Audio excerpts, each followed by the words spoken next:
નમસ્કાર પ્રણામ મિત્રો, જય માતાજી, જય શ્રી કૃષ્ણ। મિત્રો વાર્તા લાંબી છે પરંતુ અંત સુધી સાંભળવા નમ્ર વિનંતી છે। તો ચાલો શરૂ કરીએ। પુલકિત સાથે પ્રેમ લગ્ન કરી પ્રિયંકા મુંબઈ આવી।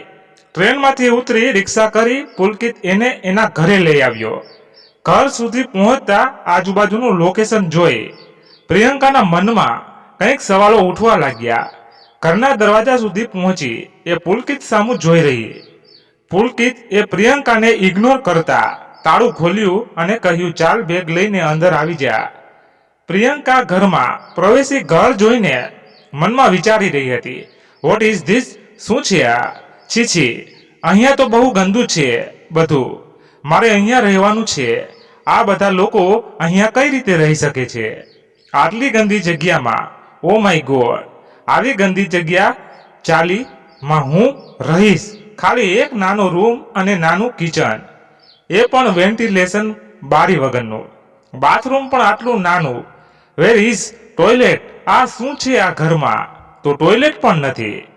બહાર કોમન ટોયલેટમાં જવાનું બાલદી લઈને હું તો સમજતી હતી કે આ લોકો કોઈ મોટા ફ્લેટમાં રહેતા હશે, પણ આ આવી ગંદી ઝૂંપડા જેવી જગ્યા, હું આમાં રહીશ?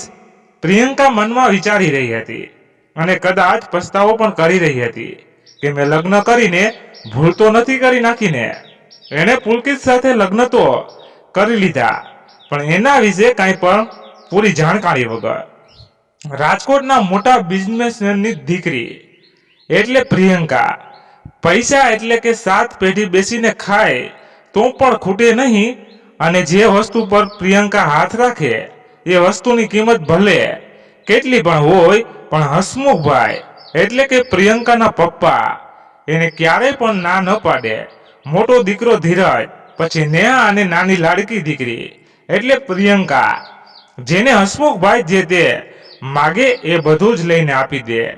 2 વર્ષ પહેલા જ પ્રિયંકાએ ઇટાલિયન ટોયલેટની ડિમાન્ડ કરી, પપ્પા મારા બેડરૂમનું ટોયલેટ મને ચેન્જ કરાવ્યું છે, ઇટાલિયન માર્બલ અને ઇટાલિયન ડિઝાઇનિંગ વાળું બાથરૂમ રિનોવેટ કરાવવું છે। હસમુખભાઈએ પ્રિયંકા માટે 5 લાખ રૂપિયા ખર્ચીને એની લાડકી દીકરી માટે એનું મનપસંદ બાથરૂમ રિનોવેશન કરાવી આપ્યું। માલધાર બાપની દીકરી હોવાને લીધે અને સુંદર હોવાને લીધે પ્રિયંકાને પોતાના પર જ બહુ જ ઘમંડ અને અભિમાન હતું। તેના બાજુના બંગલામાં રહેતા હસમુખભાઈના પ્રિય મિત્ર કહી શકાય એવા રાજુભાઈનો દીકરો હર્ષિત પ્રિયંકા, નેહા અને ધીરજનો સારો ફ્રેન્ડ હતો। હર્ષિતને એક પગમાં થોડી ખોટ હતી એટલે થોડો લંગડાઈને ચાલતો હતો। પ્રિયંકાને મનોમન ચાહતો પણ હતો, પણ પોતાના પગની ખોટના લીધે પ્રિયંકા એનો પ્રેમ કબૂલ નહીં કરે એ ડરથી એને પોતાના મનની વાત ક્યારેય પણ પ્રિયંકાને કીધી ન હતી।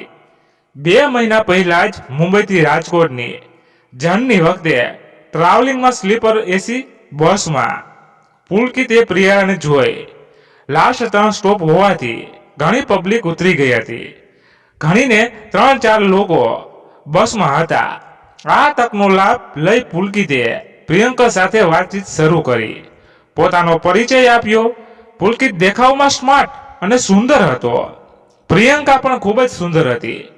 પુલકિત બહુ જ વાતોડિયો અને બોલકો હતો। એની વાકછા અને મોહક અદાઓથી પ્રિયંકા પ્રભાવિત થઈ ગઈ હતી, એટલે પુલકિતના માગવા સાથે જ પ્રિયંકાએ પોતાનો મોબાઈલ નંબર આપી દીધો। પ્રિયંકાના માઇન્ડમાં પુલકિત વિશે કંઈ ખાસ ન હતું, પણ પુલકિત એ તો મનમાં નક્કી કરી લીધું હતું કે લગ્ન તો આની સાથે જ કરીશ। પ્રિયાનું સ્ટોપ આવતા પુલકિત બાય કહી જતી રહી। ઘરે પહોંચી ફ્રેશ થઈને બહાર આંગણામાં ઝૂલા પર બેઠી। આ ઝૂલો પ્રિયંકાના પપ્પાએ અહીં આંગણામાં લગાવ્યો હતો। ખૂબ જ સુંદર સવારમાં આસોપાલવના ઝાડ નીચે સુંદર અને નયનરમ્ય પુષ્પોની વેલીઓની આસપાસ ઝૂલામાં ઝૂલવાનો આનંદ કોને ના આવે? કોયલનો મધુર ટહુકો, પક્ષીઓનો કલવર અને આવી ગુલાબી ઠંડી, આહા ખૂબ જ સુંદર સવાર। બાજુના બંગલામાં બોલિવૂડનું જૂનું સોંગ વાગી રહ્યું હતું, સુહાના સફર ઓર એ મોસમ હસી। ખરેખર આ સુંદર ગીત આ સવાર માટે જ બન્યું હોય એવું લાગતું હતું। પ્રિયંકા આ સવારનો આનંદ લઈ રહી હતી ત્યાં જ એના મોબાઈલની ઘંટડી વાગી. કોલર નંબર હતો. એને ફોન ઉપાડ્યો. સામેથી પુલકિતનો અવાજ આવ્યો. હાય, હાવ આર યુ? પ્રિયંકાએ થોડા આશ્ચર્ય સાથે રિપ્લાય કર્યો. આઈ એમ ફાઇન. હું તમે કોણ? આશ્ચર્ય સાથે પ્રિયંકાએ પૂછ્યું. સામેથી પુલકિતનો ઉત્તર અને પુલકિત બોલું છું જ. ઘરે પહોંચી ગઈ. પ્રિયંકાને પહેલા તો ગુસ્સો આવ્યો અને હસવું પણ આવ્યું કે હજી તો અડધો કલાક પણ માંડ થયું હશે અને આ ચીપકુએ મને ફોન પણ કરી દીધો. આટલી વારમાં મને શું થઈ જવાનું હતું? પ્રિયંકાએ કહ્યું, અરે હજી તો કલાક પહેલા તો આપણે મળ્યા હતા. તમે તો એટલી વારમાં ફોન પણ કરી દીધો મને. પુલકિતે રિપ્લાય કર્યો, એમાં શું થઈ ગયું? અચ્છા સાંભળ ને, મારે તને મળવું છે. આજે પોસિબલ થશે? પ્રિયાને રિપ્લાય કર્યો, વોટ મળીને શું કામ છે? સોરી પણ આપણે હજી એટલા સારા ફ્રેન્ડ નથી બન્યા કે હું તને મળવા આવી શકું.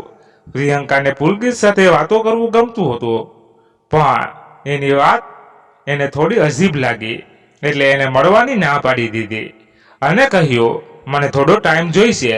આપણી ફ્રેન્ડશિપ હજી એટલી ગાઢ નથી થઈ. પુલકિતે એની વાત માની લીધી. Okay, no problem, take your time કહી બાય કહી ફોન કટ કર્યો. ફોન મૂકી પ્રિયંકા વિચારે છે શું કરવું, આને મળવા જાઉં કે ના જાઉં. પણ હું એને ઓળખું છું કેટલો.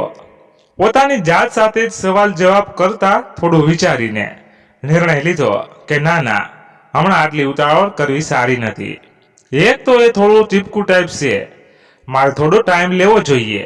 એમ વિચારીને તેને પુલકિતનો નંબર સેવ ન કર્યો. ત્યાં તો હર્ષિત આવ્યો. થોડો શ્યામ વર્ણ કહી શકાય એવો, પણ દેખાવમાં ખૂબ જ નમળો. કોઈને પણ એક જ નજરમાં ગમી જાય એવું એનું વ્યક્તિત્વ હતું. સિલ્કી વાળ, ચમકતું લલાટ, થોડી જાડી કહી શકાય એવી ભ્રમણ એની આંખોમાં તો કંઈક ગજબનું આકર્ષણ હતું.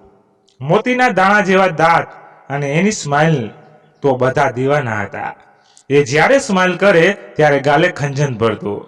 જેટલો ખૂબસૂરતીમાં હર્ષિત સોહામણો અને નમળો હતો એટલો દિલનો પણ પ્રેમાળ અને ખૂબ જ લાગણીશીલ હતો. દરેકની મદદ કરવા માટે તે હંમેશા તત્પર રહેતો. કોઈની આંખમાં આંસુ તે જોઈ શકતો ન હતો. ટોલ, ડાર્ક એન્ડ હેન્ડસમ કહી શકાય તેવા બધા જ ગુણ હર્ષિતમાં હતા. ફક્ત તેના પગમાં ખોટના લીધે જ એને પોતાને એવું લાગતું કે મને કોઈ પસંદ નહીં કરે, જેના લીધે હંમેશા પોતાના મનની વાત છુપાવતો. હે હાય, પ્યુડી તો હવે અમારી યાદ આવી એમને. રહેવું હતું ને હજી ફઈને ત્યાં. અમે લોકો તો તારા વગર અહીંયા મોજથી રહેતા હતા. હવે પાછી તને સહન કરવી પડશે. એમ બોલતા એક્ટિંગ કરતા કરતા મીઠી ટકોર કરીને હર્ષિત પ્રિયંકાને ચીડવવા લાગ્યો. હવે જાને આવ્યો મોટો મોજ કરવા વાળો. મને ખબર છે તું મારા વગર અહીં એકલો બોર થઈ જતો હતો. હરિયા, એમ કહી પ્રિયંકા ખડખડાટ હસવા લાગી. હર્ષિત ગુસ્સો હોવાનું નાટક કરતા મોઢું વકસાવીને બોલ્યો, મેં તને કેટલી વાર કહ્યું છે તારે મને હરિયો નહીં કહેવું.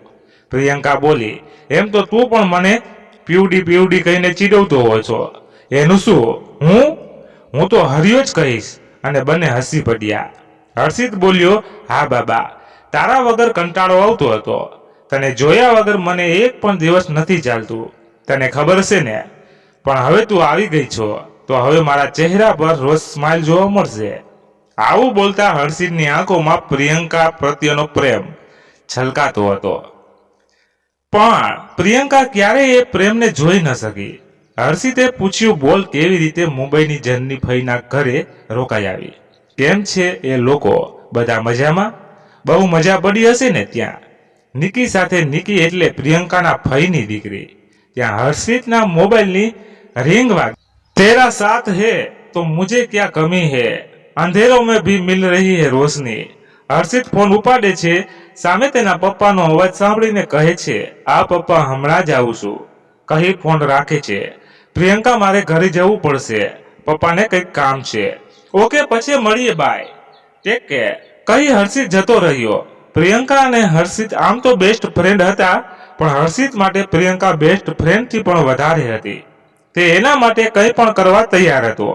નેહાને હર્ષિતની લાગણી વિશે જાણ થઈ ગઈ હતી, એણે ઘણીવાર હર્ષિતને કહ્યું કે તું ના બોલી શકતો હો તો હું વાત કરું પ્રિયંકા સાથે, પણ હર્ષિતે નેહાને કસમ આપી હતી કે એ પ્રિયંકાને કાંઈ પણ ન જણાવો, એટલે નેહા ચૂપ હતી. આમ પણ પ્રિયંકાને નેહા સાથે બિલકુલ બનતું નહીં. બંનેના વિચારોમાં પણ કોઈ પણ સામ્યતા ન હતી. કોઈ પણ વાતમાં બંને એકબીજાથી વિરુદ્ધ જ હોય. નેહા દેખાવે સામાન્ય હતી, કપડાં પણ તે સાદગી ભર્યા પહેરતી. ફેશન કરવી તેને બિલકુલ ન ગમતી. અને પ્રિયંકા મોડર્ન અને ફેશનેબલ હતી. એને તેની સુંદરતાનું બહુ અભિમાન હતું. એમાં પણ હસમુખભાઈ અને લલિની બેનના ગયા પછી ઘરમાં કોઈ વડીલ ધ્યાન આપવા વાળું હતું નહીં. ત્રણેય ભાઈ બહેન પોતપોતાની રીતે રહેવાવાળા હતા. બીજા દિવસે સવારે પ્રિયંકાની આંખ ઉઘડી ત્યારે જ પ્રિયંકાના મોબાઈલ પર મેસેજની રિંગટોન વાગી. આળસ મરડી બેઠી થઈ મોબાઈલ હાથમાં લઈ તેણે મખમલ જેવા ગાદલા પર ઊંધા પડી એના ફેવરિટ ટેડી બિયર માથું રાખી વાંચવાનું શરૂ કર્યું. મેં એને કીધું તારો દુપટ્ટો ઉઠાવી લે, જમીન સાથે ઘસાય છે તો દોઢા દોઢી મને કહે दुपट्टा भी अपना फर्ज निभा रहा है, कोई चूम न ले मेरी कदमों की मिट्टी को, इसलिए ये निशान मिटा रहा है. મેં કીધું અલી બેન શાયરીના ફાકા ના માર, આગળ ગાયનો પોદળો છે, નીચે સ્ટાઇલમાં ઓહો લખ્યું હતું. પ્રિયંકા બબડી વોટ ઇઝ પીઝે. સારું થયું અને મેં મેળવાની ના પાડી, નહીતર મને પકાવી નાખત. અને વળતો કઈ રિપ્લાય કર્યો નહીં. આમ ને આમ એક અઠવાડિયા જેટલો સમય વીતી ગયો. હવે તો રોજ પુલકિતના ગુડ મોર્નિંગના મેસેજ આવવા લાગ્યા, ક્યારેક જોક તો ક્યારેક શાયરી. ધીરે ધીરે પ્રિયંકાને આ બધું ગમવા લાગ્યું હતું. હવે તો રોજ પ્રિયંકાને પણ પુલકિતના મેસેજની આદત થઈ ગઈ હતી. જાણે રિંગટોન વાગે એટલે તરત જ મોબાઈલ હાથમાં લઈને વાંચવા લાગી. આજે પણ જેવો જ મેસેજની રિંગ વાગી કે તરત જ પ્રિયંકા એ મેસેજ ઓપન કર્યો. મેસેજ વાંચીને પ્રિયંકાએ હળવું સ્મિત કર્યું. હવે એ પોતાને કંઈક ખાસ સમજવા લાગી હતી. એકલા એકલા ગીતો ગણગણ્યા કરતી અને પોતાની જાતને અરીસામાં નિહાળ્યા કરતી. પ્રિયંકામાં આવેલો આ બદલાવ નેહાની નજરથી છૂપો ન રહ્યો. એક દિવસ પુલકિતનો ફોન આવ્યો. પ્રિયંકાએ ફોન ઉપાડ્યો અને વાત કરી. પુલકિતે મળવા માટે કહ્યું. પ્રિયંકાએ હા પાડી. રેસકોર્સ ગાર્ડનમાં મળવા માટે ટાઈમ નક્કી કર્યો. પ્રિયંકા તૈયાર થઈને ઘરેથી જવા નીકળી રહી હતી. ત્યારે નેહાએ પૂછ્યું અત્યારે કોને મળવા જાય છે. પ્રિયંકાએ કહ્યું મારી એક ફ્રેન્ડને મળવા જાઉં છું. એમ કહે પ્રિયંકા એને સ્કૂટી લઈને નીકળી ગઈ. સામેથી હર્ષિતને આવતા જોઈ સ્કૂટી સાઈડમાં પર રોક્યું. હર્ષિત પ્રિયંકાને જતો જોઈ રહી ગયો. આજે તે ખૂબ જ સુંદર દેખાતી હતી. રોજ કરતા આજે કંઈક અલગ જ લાગતી હતી. હર્ષિતના દિલની ધડકન વધી ગઈ. એની આંખોમાં પ્રિયંકા પ્રત્યેનો પ્રેમ પ્રિયંકાને જોઈ ન લે એ ડરથી એણે મજાક ચાલુ કરી અને પ્રિયંકાને પૂછ્યું એ ક્યાં જાય છે પ્યુડી, અહીંયા આવીને પાછી રખડવા ચાલી. એમ કહી હર્ષિતે સ્મિત કર્યું. તેને પણ પ્રિયંકાએ ખોટું કહ્યું કે મારી એક ફ્રેન્ડને મળવા જાઉં છું, બાય. હર્ષિત ઉતાવળમાં શું પછી મળું છું, બાય એમ કહી પ્રિયંકા જતી રહી. હર્ષિત પાછળ વળી જોતો રહ્યો અને મનમાં વિચારી રહ્યો હતો આમ તો ક્યારેય પ્રિયંકાએ મને ઇગ્નોર નથી કર્યો, પણ આજે કેમ આવું લાગે છે કે પ્રિયંકાનું ધ્યાન ક્યાંક બીજે જ હતું. પ્રિયંકાએ પીળા કલરનો ડ્રેસ પહેર્યો હતો અને આછી ગુલાબી લિપસ્ટિક લગાવી હતી. ખુલ્લા વાળમાં આગળની લટને ટ્વિસ્ટ કરીને પિન કરી હતી. પીળા કલરમાં તે ખૂબ જ સુંદર લાગી રહી હતી. કોઈ પણ જોઈને એના પ્રેમમાં પડી જાય એટલી સુંદર અને આકર્ષણ લાગતી હતી. પુલકિતમાં બ્લુ જીન્સ અને વ્હાઇટ શર્ટ પહેરીને આવ્યો હતો. એની પર્સનાલિટી જોઈને કોઈ પણ છોકરી એના પ્રેમમાં પડી જાય. પ્રિયંકાને દૂરથી આવતા જોઈ અને તેને જોતા જ રહી ગયો. નજીક આવી પ્રિયંકાએ હાથ કર્યું. પુલકિતે સ્માઇલ કરતા લાલ ગુલાબ આપતા કહ્યું red rose for you. Priyanka પુલકિતની આ બધી અદાઓથી બહુ જ ઇમ્પ્રેસ થઈ ગઈ હતી, પણ તેને પોતાના ભાવ છુપાવતા થેન્ક યુ કહેતા ગુલાબ લઈ લીધું. પ્રિયંકાએ પૂછ્યું બોલ શું કામ હતું, કેમ મળવા માટે કહ્યું. પુલકિત બોલ્યો આઈ લવ યુ. પ્રિયંકા બોલી વોટ, તેને થોડું આશ્ચર્ય થયું અને હસવું પણ આવતું હતું. આમ તો પ્રિયંકાને પણ પુલકિત ગમવા લાગ્યો હતો અને પ્રિયંકાને પણ ખ્યાલ પણ આવી ગયો હતો કે એ પણ તેને પસંદ કરે છે, પણ એને ક્યારેય પણ નહોતું વિચાર્યું કે આટલું જલ્દી પુલકિત એને પ્રપોઝ કરી લેશે. હસવું કંટ્રોલ કરી એણે કહ્યું, કમાલ છે, આટલી વારમાં તને મારાથી પ્રેમ પણ થઈ ગયો. આપણે એક જ વાર મળ્યા હતા અને તને મારાથી પ્રેમ થઈ ગયો. પુલકિતે સ્માઇલ કરતા ઉત્તર આપ્યો, કમાલ એ નથી કે મને તારાથી પ્રેમ થઈ ગયો, કમાલ તો એ છે કે તમને કહી પણ દીધું. પ્રિયંકા ખડખડાટ હસવા લાગી. એને જોઈને પુલકિત પણ હસવા લાગ્યો. પુલકિત અને પ્રિયંકા બેસીને વાતો કરે છે. પ્રિયંકાએ પૂછ્યું, તારા વિશે થોડું જણાવો, શું કરે છે? તો પુલકિતે કહ્યું, મારો નાનો એવો પોતાનો બિઝનેસ છે, મુંબઈમાં રહેવાનું, પણ મુંબઈમાં જ છે. અહીં રાજકોટમાં મારા કાકાને ત્યાં આવ્યો છું. તું જણાવ તારા વિશે. પ્રિયંકાએ કહ્યું, અમારી ફેમિલીમાં અત્યારે હું, મારી મોટી બહેન નેહા અને એક ભાઈ છે. મમ્મી થોડા વર્ષો પહેલા કેન્સરમાં ગુજરી ગયા.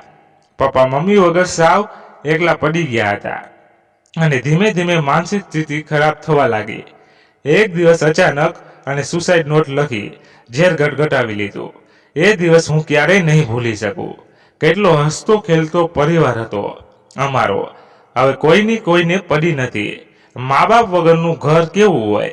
જ્યારે આપણે આપણા ઘર પરથી મા બાપની છત્રછાયા ગુમાવી દઈએ ત્યારે એ ઘર ક્યારેય ઘર નથી લાગતું. સગા વાલા પણ હાથ જોડીને જતા રહે છે. એકાએક બધું જ બદલાઈ જાય છે.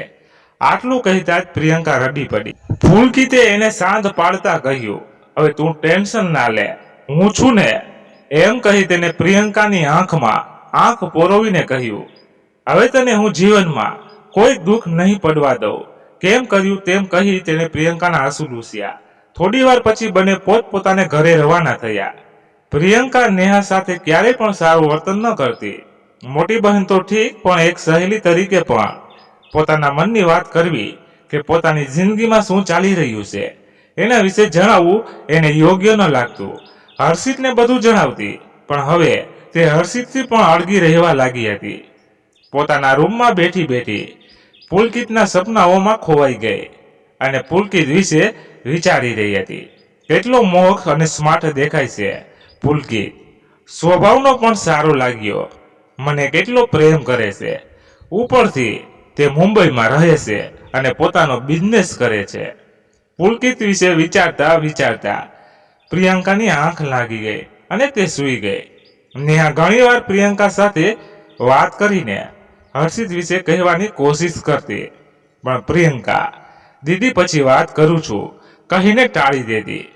પ્રિયંકાને નેહાની કોઈ પણ વાત પસંદ જ ન પડતી, એટલે ક્યારેય પણ તે નેહાને બોલવા ન દે.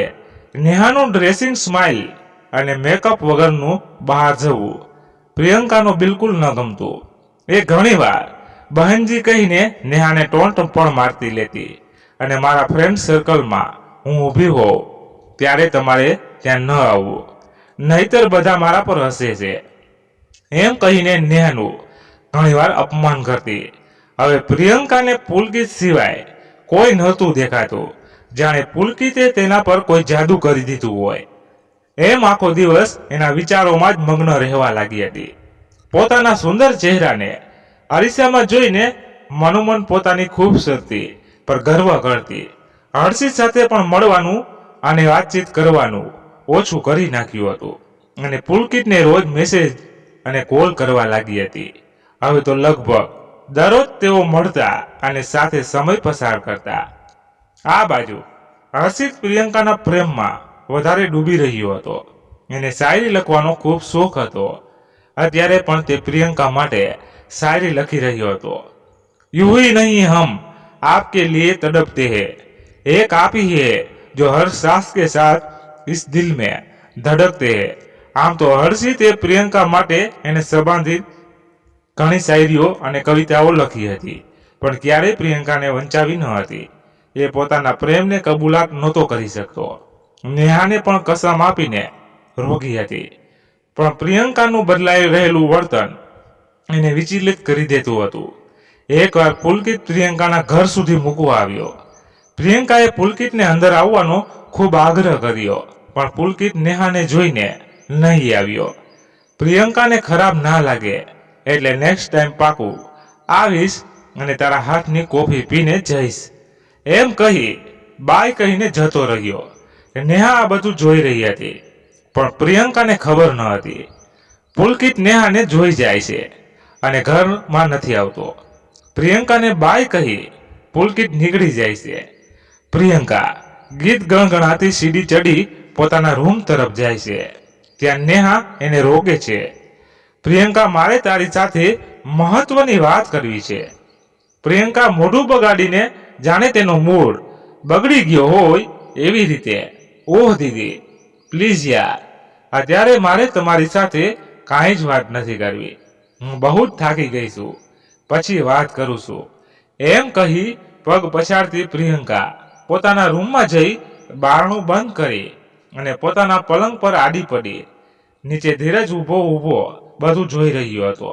એને નેહાને કહ્યું, દીદી હું વાત કરીશ, તમે મને જણાવો શું થયું. ધીરજ સારી રીતે જાણતો હતો કે પ્રિયંકા નેહાને પસંદ નથી કરતી.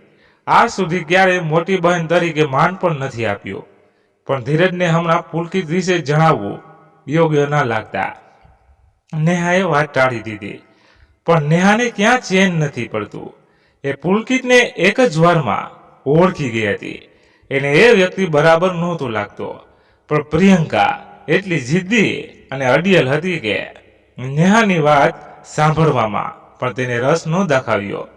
નેહાએ નિર્ણય કરી લીધો, પ્રિયંકા સાથે હમણાં જ વાત કરીશ. આ છોકરો બરાબર નથી લાગતો મને. નેહા પ્રિયંકાના રૂમમાં ગઈ. નેહાને રૂમમાં આવેલી જોઈને પ્રિયંકા મોઢું બગાડીને કહ્યું, ઓહ નો નો અગેન. દીદી યાર શું તમને પણ. નેહાએ કહ્યું, આઈ કનો કે તારે મારી સાથે વાત નથી કરવી, પણ મારે તને કંઈક પૂછવું છે અને એ જાણવું મારા માટે જરૂરી છે કે તું કોની સાથે ફરી રહી છે, કોણ હતો એ છોકરો. પ્રિયંકાએ કહ્યું, પુલકિત નામ છે એનું, એન્ડ આઈ લવ હિમ. એને મને પ્રપોઝ કરી છે. અમે લગ્ન કરવાનું વિચારી રહ્યા છીએ. નેહા ચોંકી જાય છે. What are you met? કોણ છે એ છોકરો? શું કરે છે? એની ફેમિલી શું કરે છે? એ જાણ્યા વગર જ લગ્નનો વિચાર કરી લીધો. અમને જણાવવું જરૂરી લાગતું. તને તારી ફેરીટીલના સપના જોવાનું બંધ કર. હકીકત અને સપના વચ્ચે બહુ અંતર હોય છે એ સમય. ઓ દીદી પ્લીઝ યાર, મને લેક્ચર નહીં આપો. આ મારી લાઈફ છે. મારે શું કરવું શું ન કરવું એનો ફેસલો હું જ કરીશ. અને હું એટલે તો મેચ્યોર છું કે મારી જિંદગીના મહત્વના ફેસલા હું લઈ શકું. મારે તમારી રાયની જરૂરી નથી. નેહા બોલી, ઓકે ફાઇન. જ્યારે દુઃખી થઈશ ને ત્યારે અમારી પાસે નહીં આવતી કે મારાથી ભૂલ થઈ ગઈ એમ કહીને. હજી સમજાવું છું, સમજી જા અને તારા દુશ્મન નથી. પ્રિયંકા ખૂબ જ ખરાબ રીતે વર્તન કરી કહ્યું, દીદી તમે જઈ શકો છો. આ બાજુ હર્ષિત પ્રિયાના પોતાના દિલની વાત કરવા માટે શું કરવું તેના વિચારમાંથી મથી રહ્યો હતો. એ કહેવા માંગતો હોવા છતાં ક્યારેય નથી કહી શકતો. જ્યારે પણ એ મક્કમ નિર્ણય લે છે ને કે આજે પ્રિયંકાને કહી દઈશ, પણ તરત જ પોતાના પગ સામે નજર જતા એ પ્રિયંકાનો પ્રપોઝ કરવાનો વિચાર ખંખેરી નાખે છે. દિલની વાત દિલમાં દબાવીને ચૂપચાપ રહે છે. પ્રિયંકા પુલકિત સાથે લગ્ન કરવાનો નિર્ણય લે છે. પ્રિયંકાએ મોબાઈલ હાથમાં લીધો અને પુલકિતને મેસેજ મોકલ્યો. એણે પુલકિતને કાલે સવારે મળવા માટે કહ્યું. પુલકિતનો રિપ્લાય આવ્યો, ઓકે ડન. બીજા દિવસે સવારે પ્રિયંકા પુલકિતને મળવા માટે નીકળે છે રેસકોર્ટ ગાર્ડનમાં. એ પુલકિતની રાહ જોતી હોય છે. આજે પુલકિતને આવવામાં ઘણું મોડું થઈ ગયું હતું. લગભગ અડધો કલાક રાહ જોયા પછી પણ પુલકિત આવ્યો ન હતો. પ્રિયંકા મનમાં બબડી, આ તો ભાવ ખાવા માંડ્યો. આવવા દે સાલાને, પછી ખબર લઉં છું. થોડી વાર પછી દૂરથી પુલકિત આવતો દેખાયો. નજીક આવીને પુલકિત બોલ્યો, સોરી ડિયર, થોડું મોડું થઈ ગયું. પ્રિયંકા બોલી, થોડું અને આને થોડું કહેવાય. 40 મિનિટ મોડો આવ્યો છો તું, અહીં તડકામાં ઊભા ઊભા મારી સ્કિન કાળી પડી ગઈ. પુલકિત અચ્છા બાબા, સોરી, હવે આવું નહીં થાય, ચાલ આપણે ત્યાં બેસીએ. એમ કહી પુલકિત અને પ્રિયંકા એક ઝાડ નીચે બાકડા પર બેઠા. પુલકિતે કહ્યું, બોલ હવે શું કામ હતું? કેમ અહીં મળવા બોલાવ્યો? પ્રિયંકા બોલી, જો પુલકિત, હવે હું આપણા સંબંધને લઈને સિરિયસ છું. લગ્ન માટે તે શું વિચાર્યું છે? પુલકિતે કહ્યું, સાચું કહું પ્રિયંકા, હું પણ તને આ વાત કરવાનો જ હતો. મેં પણ વિચાર્યું હતું કે હવે આપણે લગ્ન કરી લેવા જોઈએ. પ્રિયંકા, ઓહ રિયલી? પુલકિત, હા પ્રિયંકા, હું પણ સિરિયસ છું. પ્રિયંકા ખુશ થઈ ગઈ અને પોતાના પુલકિત સાથેના ભવિષ્યના સપના જોવા લાગી. પુલકિતે કહ્યું, પણ તારા ફેમિલી વાળા માનશે? પ્રિયંકા, તું તારી ફેમિલીને બોલાવીને મારા ઘરે વાત કરવા આવ. પુલકિત, મારી ફેમિલી તો નથી આવી શકે. એમ, મારા મમ્મી પપ્પા બંને બીમાર છે. સિસ્ટર છે, પણ મમ્મી પપ્પાનું ધ્યાન કોણ રાખશે? એ અહીં આવશે તો? એ લોકો વડોદરામાં રહે છે. આટલી લાંબી મુસાફરી એ લોકો માટે શક્ય નહીં થાય. પણ હું આવું છું, હું વાત કરું છું. પ્રિયંકા બોલી, ઓકે ચાલ તો હમણાં જ વાત કરીએ. બંને પ્રિયંકાના ઘરે જાય છે. પુલકિત ઘરમાં આવતા થોડો અચકાય છે, કારણ કે એને ખબર હોય છે કે નેહા એને પસંદ નથી કરતી, અને એક ડર પણ હોય છે કે નેહા આ લગ્ન માટે પ્રિયંકાને ના ન પાડી દે. પ્રિયંકા, અરે અંદર આવ, બેસ. નેહા પુલકિત સામે જુએ છે. એના ચહેરા પર અણગમાનો ભાવ સાફ દેખાતો હતો. પુલકિત નજર નીચે કરીને સોફા પર બેસી જાય છે. પ્રિયંકાએ વાત ચાલુ કરી, નેહાદી, ભાઈ ક્યાં છે? મારે તમારી અને ભાઈની સાથે એક મહત્વની વાત કરવી છે. અવાજ સાંભળીને ધીરજ પણ પોતાના રૂમની બહાર આવી હોલમાં બેઠો. પ્રિયંકાએ વાત ચાલુ કરી, ભાઈ આ પુલકિત છે. પુલકિત અને હું એક બસમાં મળ્યા હતા અને અમે બંને એકબીજાને પસંદ કરીએ છીએ અને લગ્ન કરવા માંગીએ છીએ. તમારે પુલકિતને કંઈ પૂછવું હોય તો પૂછી લો. હું ચા નાસ્તો લઈને આવું છું. એમ કહી પ્રિયંકા રસોડામાં ચાલી ગઈ. આમ તો પ્રિયંકા કોઈ દિવસ રસોડામાં પગ નથી મૂકતી, પણ પુલકિત માટે આજે તે પોતાને માટે ચા બનાવવા માટે ગઈ.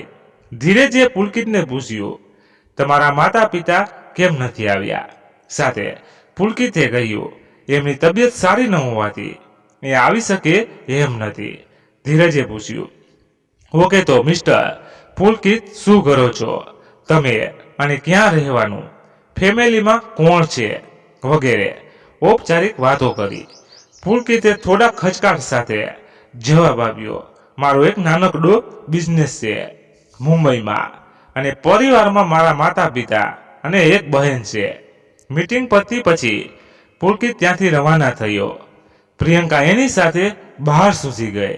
ધીરજે નેહાની સામું જોયું. નેહાના ચહેરા પરથી એને સ્પષ્ટ લાગતું હતું કે નેહાને પુલકિત બરાબર નથી લાગતો. એને ધીરજનો પણ એવો જ મત હતો. હવે પ્રિયંકા સાથે વાત કઈ રીતે કરવી એ સવાલ હતો. નેહાને એનાથી પણ મોટું ટેન્શન હતું, હર્ષિતનું. હર્ષિતને ખબર પડશે તો એનું દિલ તૂટી જશે. પ્રિયંકા પુલકિતને બહાર છોડીને ઘરમાં આવે છે. પ્રિયંકાએ આવીને સીધો જ પ્રશ્ન કર્યો, કેવો લાગ્યો તમને મારો પુલકિત? લાગે છે ને એકદમ સલમાન ખાન જેવો હીરો. ધીરજ અને નેહા એકબીજાની સામે જોઈ રહ્યા.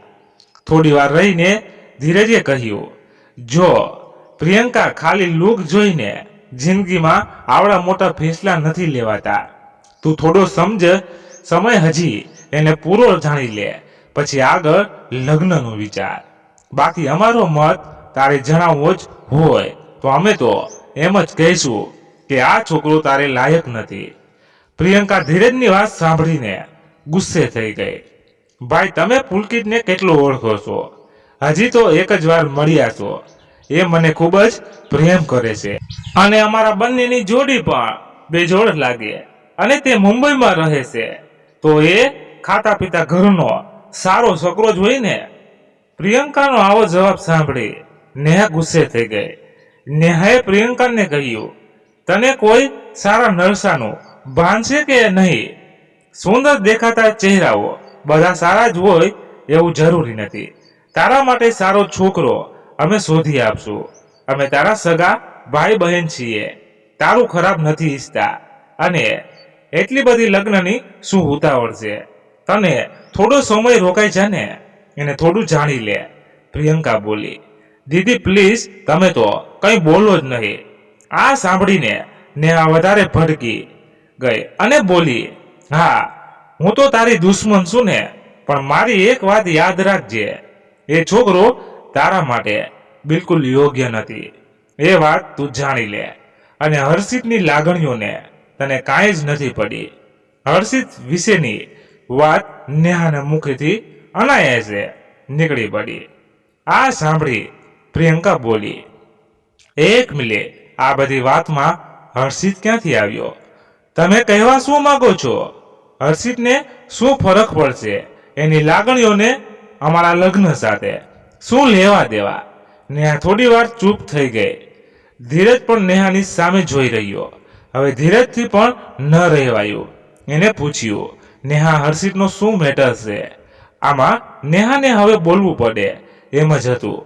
એ પોતાનું મૌન તોડી અને બોલી, હર્ષિત પ્રિયંકાને પ્રેમ કરે છે અને મારી પણ એવી ઈચ્છા છે કે પ્રિયંકાના લગ્ન હર્ષિત સાથે થાય. આ સાંભળીને પ્રિયંકાનો ગુસ્સો સાતમા આસમાન પર પહોંચી ગયો. વોટ આર યુ મેડ? મારા લગ્ન હર્ષિત સાથે? ઓહ કમ ઓન દીદી, તમે શું બોલો છો એનું તમને ભાન તો છે ને?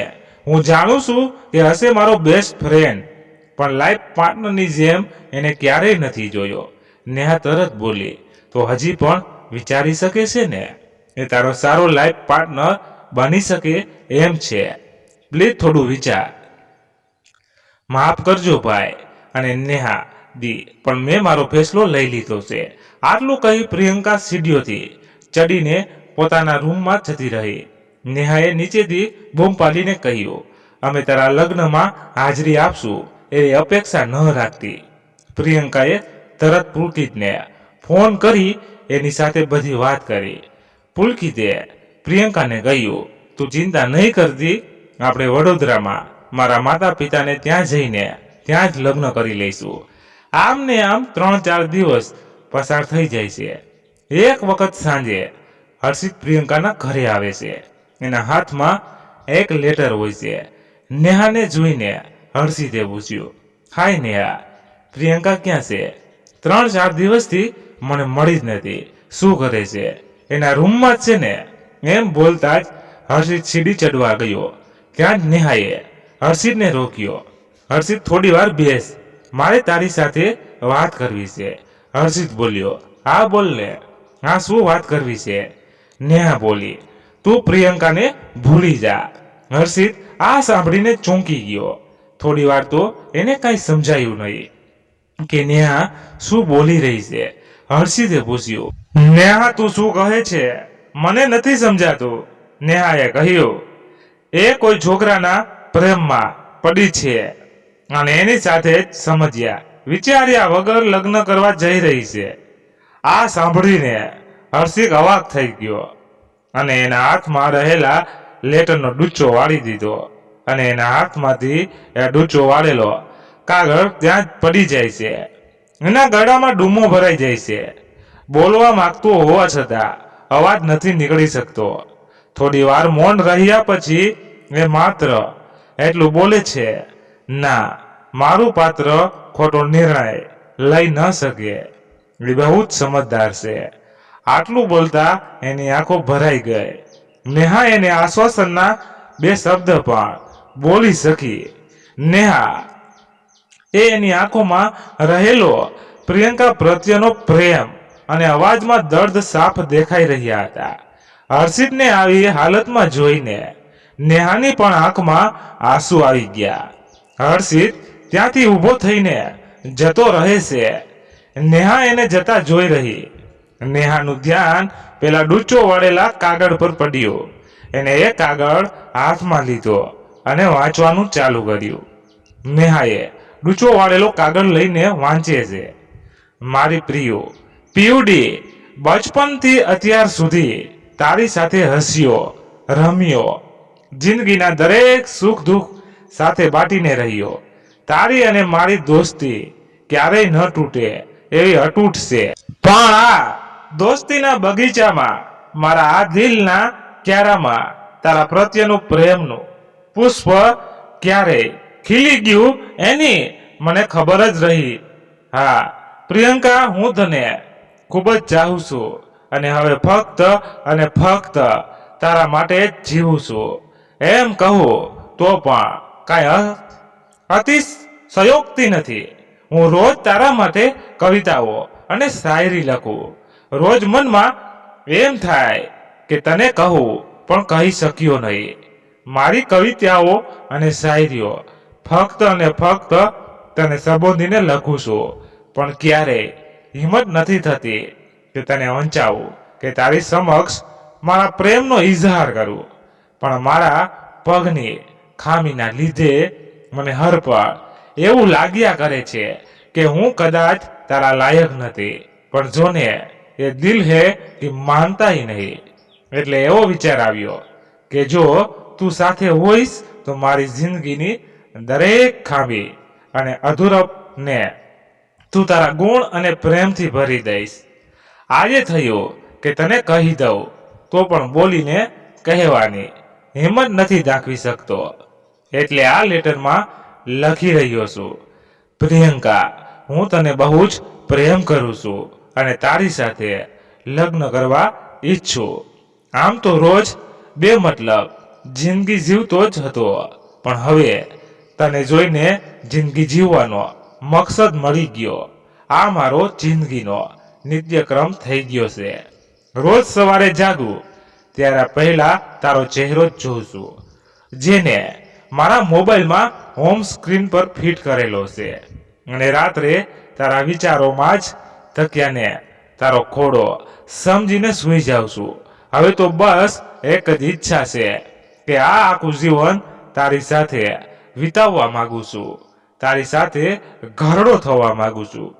પીયું, નેહાની આંખમાં આ વાંચતા વાંચતા આંસુ આવી ગયા. આગળ વાંચવાની નેહાની હિંમત ના ચાલી. હર્ષિત ઉપર શું વીતતી હશે એ નેહા સારી રીતે સમજી શકતી હતી, પણ એ એટલી લાચાર હતી કે હર્ષિત માટે કંઈ કરી શકે એમ ન હતી. પ્રિયંકાની જીદ અને ના સમજીના લીધે આજે કેટલાયના દિલ તૂટ્યા હતા. લગભગ એકાદ અઠવાડિયા પછી પ્રિયંકા પોતાનો સામાન પેક કરીને પુલકિત સાથે વડોદરા જવા રવાના થવાની તૈયારી કરી રહી હતી. પ્રિયંકાએ રિક્ષા બોલાવી પોતાનો સામાન મૂક્યો.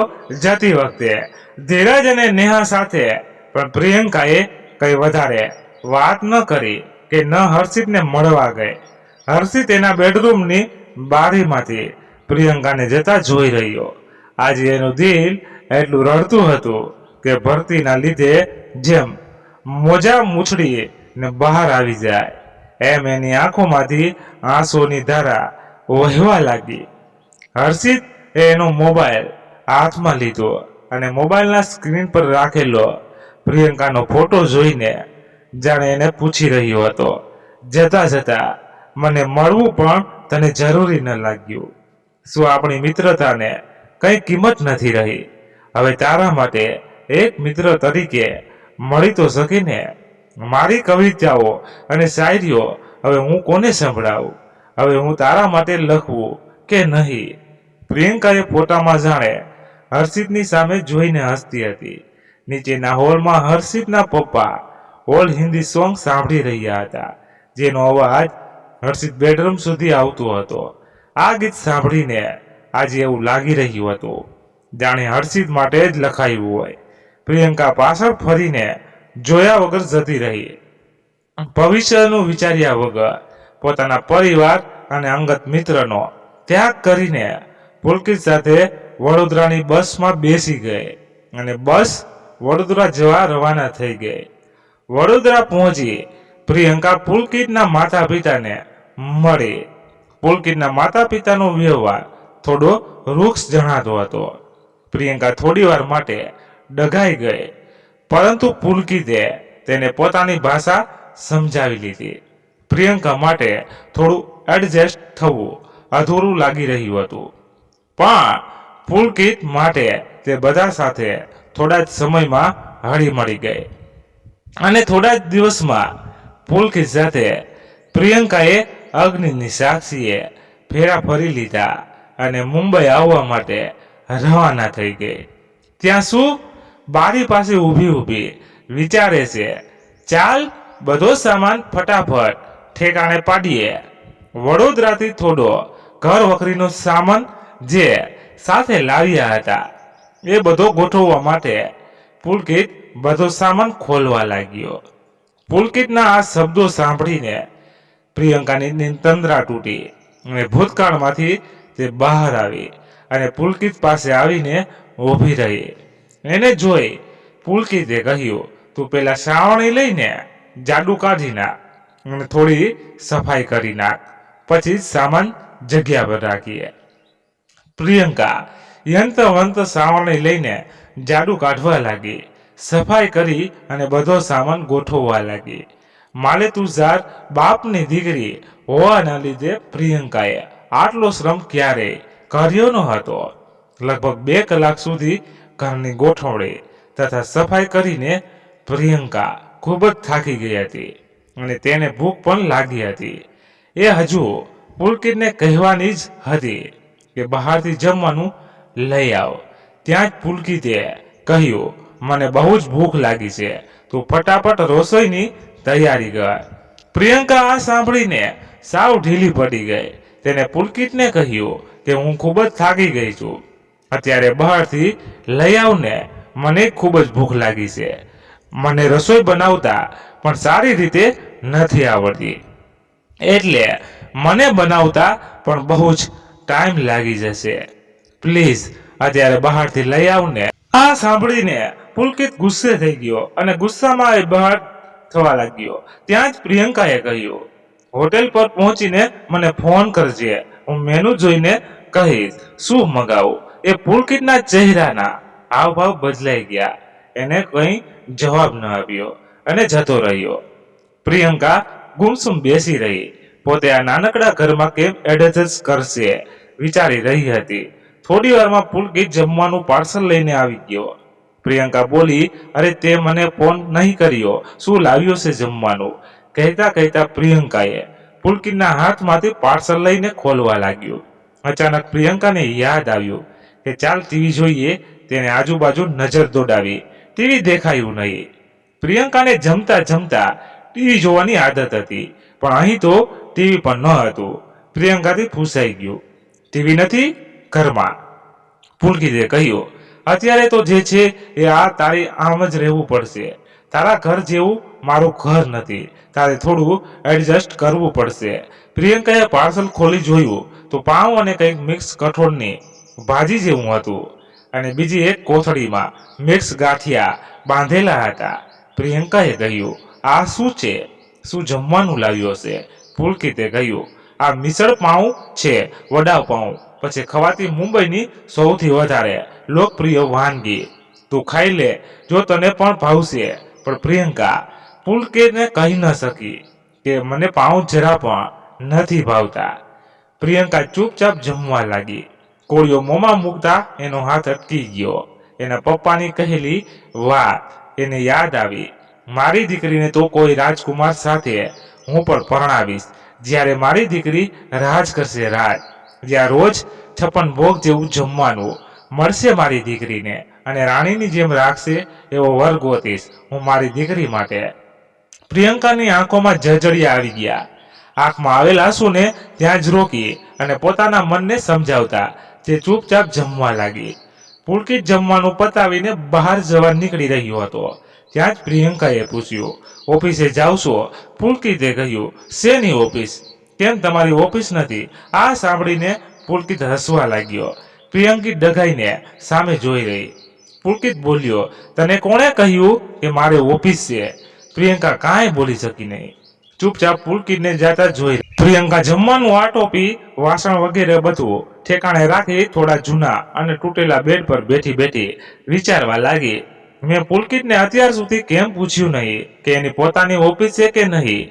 એને કહ્યું હતું કે હું મારો નાનકડો બિઝનેસ કરું છું, તો એ શેનો બિઝનેસ કરે છે એ પણ કેમ પૂછ્યું નહીં.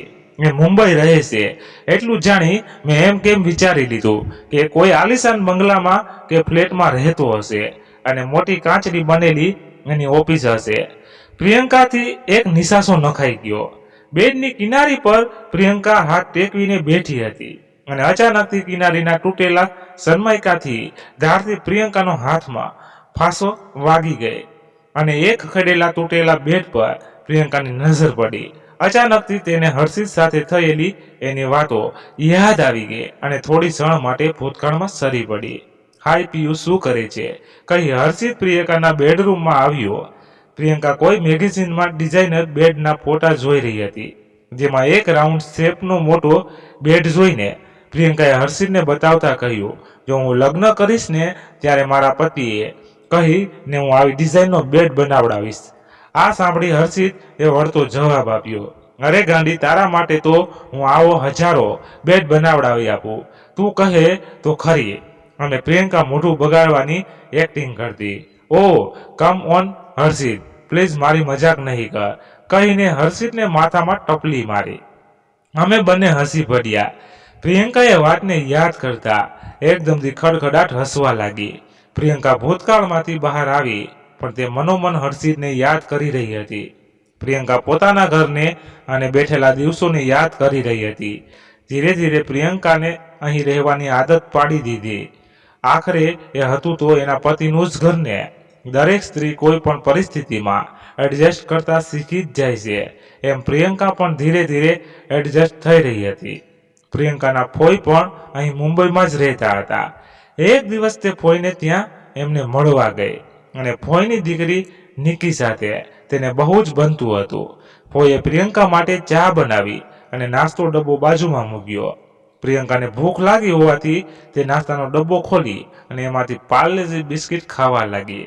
ત્યાં નિકીએ તરત જ ટહુકો કર્યો, અરે પ્રિયંકા, તું અને પાર્લેજી બિસ્કિટ, જે છોકરી ગુડ ડે બિસ્કુટ સિવાય કોઈ દિવસ બીજા કોઈ બિસ્કિટને હાથ પણ ન લગાડતી, એ આજે પાર્લેજી બિસ્કિટ ખાઈ રહી છે. નિકીનો સ્વભાવ થોડો આખા બોલો હતો અને બોલતી વખતે તે પરિસ્થિતિ જોયા વગર કાંઈ પણ બોલી દેતી. પ્રિયંકા ફીસું હસતા બોલી, હા, મારા ઘરમાં પણ આજ બિસ્કિટ આવે છે અને મને હવે આજ બિસ્કિટ ભાવે છે. નિકી કટાક્ષમાં બોલી, પુલકિત કેમ નથી આવ્યો? એ કોઈ મોટો શેઠ છે શું? જ્યારે પણ અમારા ઘરે તારી સાથે આવીને જમ્યો તો શું 5 મિનિટ બેસીને ચા પણ નથી પીધી? અમારે તો મોટો ફ્લેટ છે, એની જેમ ચાલીમાં નથી રહેતા. હું કરી નિકીએ છણકો કર્યો. નિકીની વાત સાંભળી પ્રિયંકાને બહુ લાગી આવ્યું અને તે રડવા લાગી. ફોઈએ નિકીને ટકોર કરી, ચૂપ થઈ જા, બોલવાની ભાન કેમ નથી પડતી તને? કહીને નિકીને ખીજાયા. નિકી પગ પસારતી ત્યાંથી જતી રહી. ફોઈએ પ્રિયંકાને સમજાવ્યું, બેટા તું દુઃખી નહીં થા, હું પણ લગ્ન કરીને આવી ત્યારે મારું પણ નાનકડું ઘર હતું. ધીરે ધીરે મહેનત કરીને પ્રગતિ કર. અમે આજે આ આલિશાન ફ્લેટમાં રહીએ છીએ. આ પણ તારે થોડીક તપાસ કરવી જોઈતી હતી પુલકિત વિશે, કે એટલું કમાય છે, અહીં મુંબઈમાં પોતાનું ઘર વગેરે છે કે નહીં. કે જે થવાનું હતું તે થઈ ગયું. હવે તું ધીરે ધીરે એડજસ્ટ થઈ રહી છે એ જાણીને મને આનંદ થયો. બેટા, પરિસ્થિતિને અનુકૂળ થઈ ઢળી જવું અને એમાંથી શીખીને આગળ જીવવું, એને જિંદગી કહેવાય. પ્રિયંકા રાત્રે જમીને ફોઈના ઘરેથી પોતાના ઘરે જવા નીકળી ગઈ. પુલકિતને આજે બહાર ગામ હોવાથી એ ડિનર કરીને જ આવવાનો હતો. પ્રિયંકા ધીરે ધીરે પોતાની જાતને આ નાનકડા ઘરમાં એડજસ્ટ કરી રહી હતી, પણ સવારે તેને બાલદી લઈને કોમન ટોયલેટમાં જવામાં બહુ શરમ આવતી હતી અને સૂક પણ ચડતી હતી. પણ શું થાય, પુલકિતની કમાણી પ્રમાણે આનાથી સારી જગ્યામાં તે ઘર ભાડી લઈ શકે એમ નહોતા, એટલે એડજસ્ટ કરવું જ રહ્યું. આમ ને આમ 6 મહિના પસાર થઈ ગયા. આ બાજુ નેહા હર્ષિતને ઘણો સમજાવતી કે તું હવે પ્રિયંકાની રાહ ન જુઓ અને સારું પાત્ર ગોતીને લગ્ન કરી લે.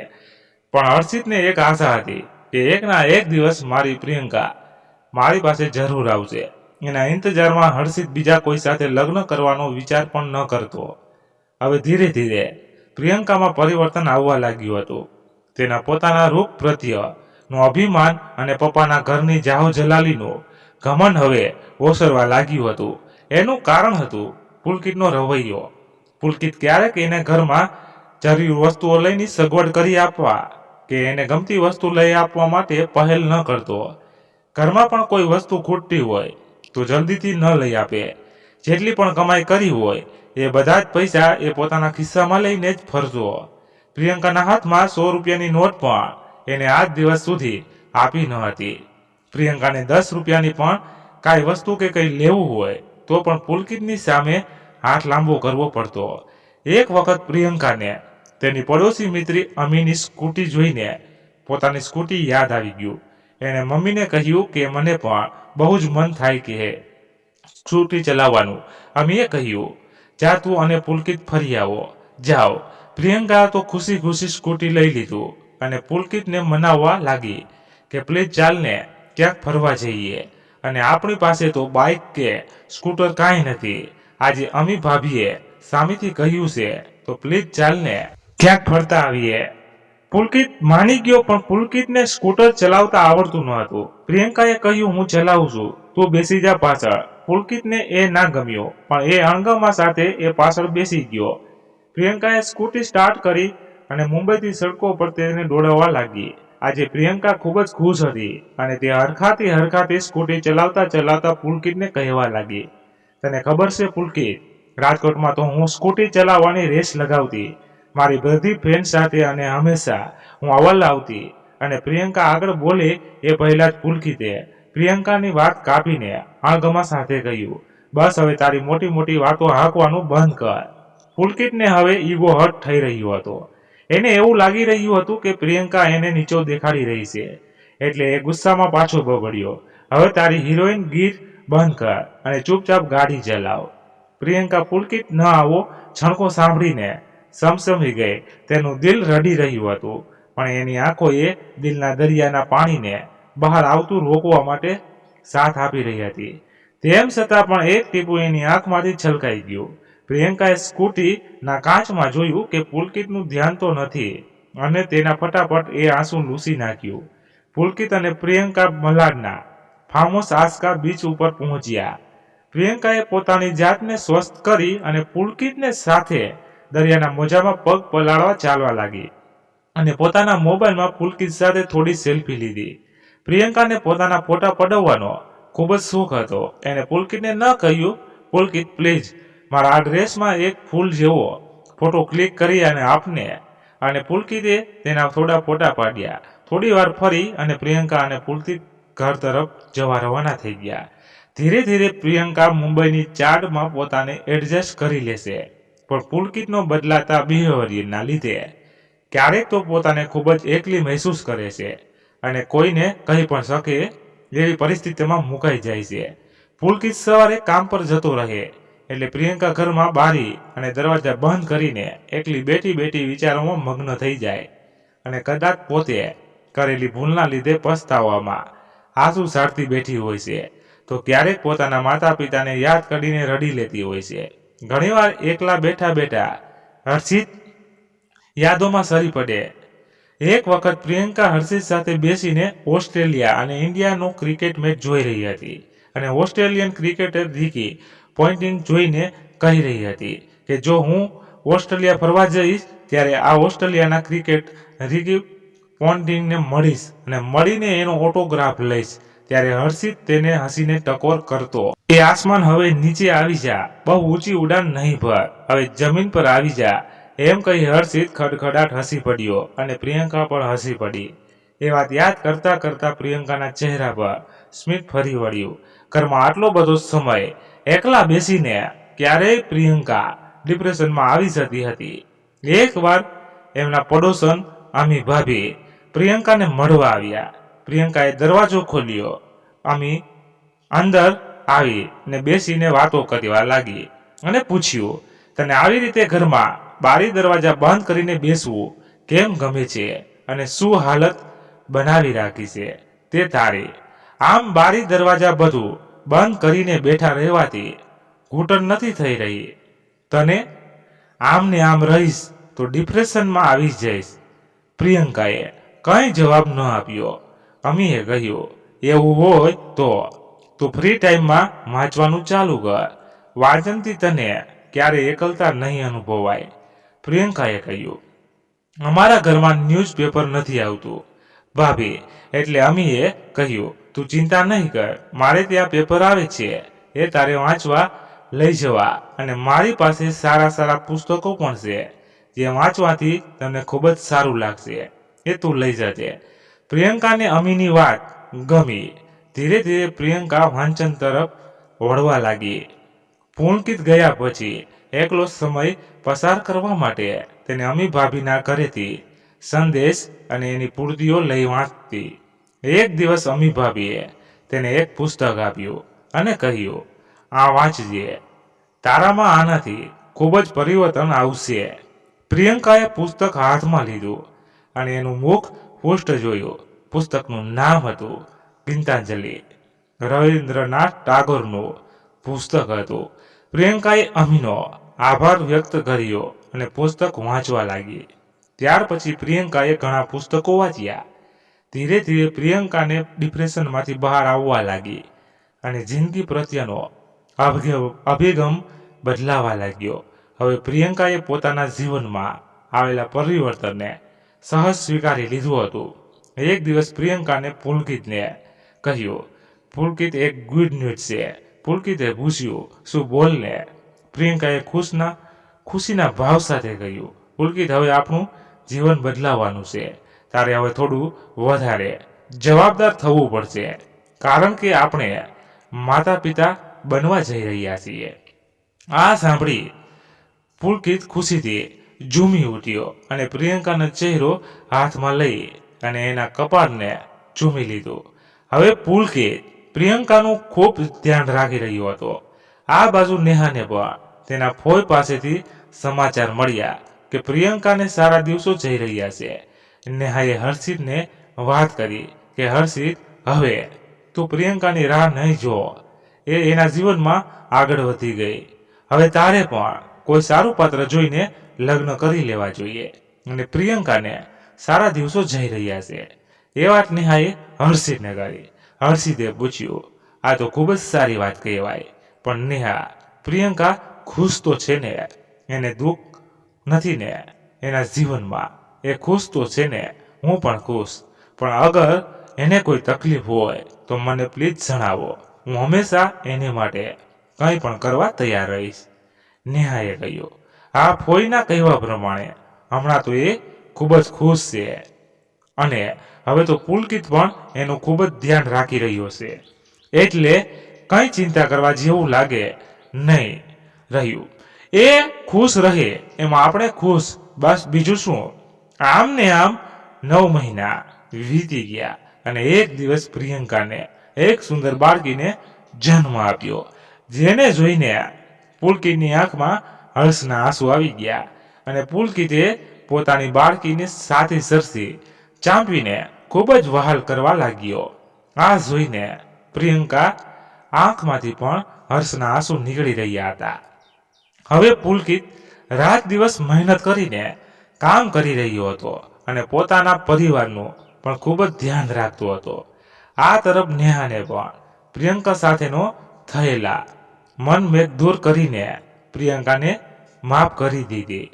પ્રિયંકા હવે એના જીવનમાં ખૂબ જ ખુશ હતી. હર્ષિતના જીવનમાં પણ તેને એક સમજદાર અને સુશીલ જીવનસંગીની મળી ગઈ હતી અને તેને પણ લગ્ન કરી લીધા. લગભગ 2 વર્ષ પછી પ્રિયંકાએ એક પુત્રને જન્મ આપ્યો. હવે પ્રિયંકા તેના પરિવાર સાથે એક સુંદર અને સુશીલ ગૃહિણી બનીને સમય પસાર કરવા લાગી. પ્રિયંકા અને પુલકિત તેના બાળકો સાથે ખૂબ જ ખુશ હતા. ઘણીવાર તે મનોમન ભાભીનો આભાર માનતી અને પ્રિયંકાએ પણ જીવનની દરેક ઉતાર ચઢાવમાં પોતાની જાતને સ્થિર કરતા શીખી લીધું હતું. મિત્રો, વાર્તા સમાપ્ત થાય છે અહીં. તમને કેવી લાગી એ અમને કોમેન્ટમાં જણાવો. પસંદ આવી હોય તો લાઈક શેર જરૂર કરજો. ધન્યવાદ. ફરી મળીએ એક નવી વાર્તા સાથે. ત્યાં સુધી બધા મસ્ત રહો, તંદુરસ્ત રહો. જય માતાજી. જય દ્વારકાધીશ. હર હર મહાદેવ મહાદેવ મહાદેવ. જય શ્રી રામ. જય બજરંગ બલી. તો મિત્રો આમાં કોઈ પણ ભૂલ હોય તો પણ તમે ચોક્કસ કોમેન્ટ કરી જણાવી શકો છો. કદાચ જ્યાં મોટી ક્યાંય થયું હોય અમારાથી તો